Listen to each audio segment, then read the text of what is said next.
صلی اللہ علیہ وسلم جب تہجد والی نماز میں قرآن پاک پڑھتے تھے تو ہنڈیا کے ابلنے جیسی آواز اور چکی کے آٹا پیسنے جیسی آواز رونے کی وجہ سے سینہ مبارکہ سے سنائی دیتی تھی۔ تو اس کے لیے جب تک آپ باقاعدہ کوئی ایسا وقت جو تنہائی ہو، یکسوئی ہو اور آپ کے دل کی توجہ ہو، جب تک ایسا ماحول بنا کے آپ قرآن کو نہیں پڑھیں گے تو اس کے اثرات جو قلب پر ہونے چاہیے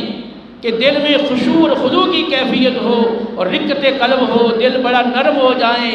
اور بعض مقامات قرآن کے ایسے آئیں کہ پڑھتے ہوئے آنسو جاری ہو جائیں، یہ کیفیت یہ تبھی ہوگی جب باقاعدہ آپ کی اس کی طرف توجہ ہوگی۔ تو اس کے لیے باقاعدہ کوشش کی جائے کہ قرآن پڑھنے کے اور سننے کے جو اثرات قلب پر ہونے چاہیے وہ ہمارے قلب پر ہوں، اور اگر نہیں ہو رہے